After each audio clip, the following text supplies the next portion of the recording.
Assalamualaikum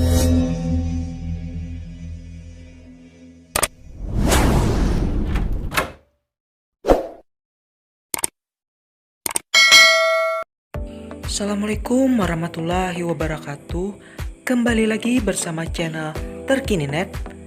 Sebelumnya terima kasih kepada teman-teman yang sudah mensubscribe channel ini. Kali ini kami akan membagikan tutorial cara ikut uji kompetensi Sjt Kemenkumham. Buka browser di HP Anda, kemudian masukkan sjt.kemenkumham.go.id. Kemudian isi username dengan NIP Anda. Lalu isi juga password yang telah diberikan oleh pihak Sjt Kemenkumham melalui SMS ataupun chat WA.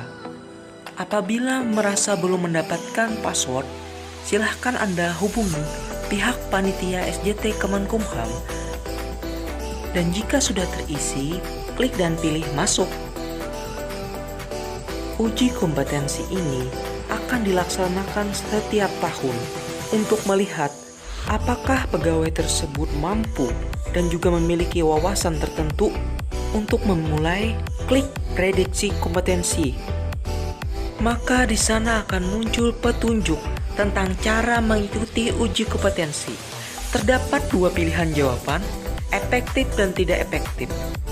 Serta di sana tertera ada sekitar 27 soal atau situasi yang akan dihadapi saat bekerja, sehingga Anda harus memilih jawaban mana yang paling tepat.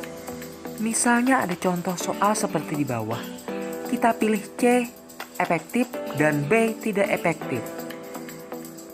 Tetapi jawaban yang benar justru adalah B, efektif, dan C yang tidak efektif.